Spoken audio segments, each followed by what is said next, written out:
Pemirsa, sejumlah rekayasa lalu lintas diberlakukan oleh Dinas Perhubungan Provinsi Bali dalam acara pembukaan Pesta Kesenian Bali ke-46 tahun ini yang berlangsung di Monumen Banjir Sandi Renon Sabtu sore 15 Juni 2024. Dinas Perhubungan melakukan rekayasa lalu lintas dan menutup sejumlah jalan saat pembukaan PKB pada sore ini.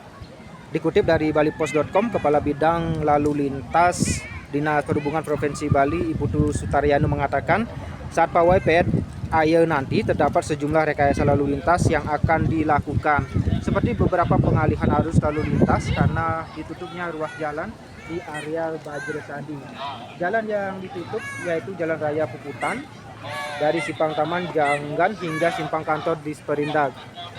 Berikutnya Jalan Insinyur Haji Juanda yaitu dari Simpang Timur Kantor Gubernur hingga Simpang Paspol Renon. Berikutnya Jalan Kusuma Atmaja yaitu dari Simpang DPRD Bali hingga Simpang BPD Bali. Berikutnya ke Jalan Basuki Rahmat dan Jalan Ledjen S. Parkan. Penutupan jalan ini dilaksanakan dari pukul 14 waktu Indonesia Tengah hingga pawai pembukaan PKB selesai.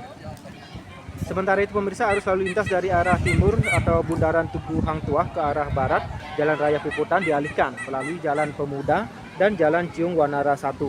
Arus lalu lintas dari arah selatan melalui Jalan Pemuda akan dialihkan ke arah melalui Jalan Ciung Wanara 2. Berikutnya, arus lalu lintas dari arah barat menuju ke arah timur melalui Jalan Cok Agung Tresne hingga Jalan Profesor Muhammad Yamin dan Jalan Raya Puputan tersebut.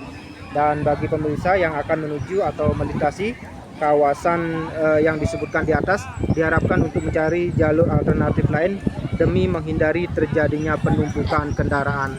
Sementara itu pemirsa, terkait dengan pengamanan, Dinas Perhubungan Provinsi Bali sudah berkoordinasi dengan berbagai pihak, salah satunya TNI dan Polri.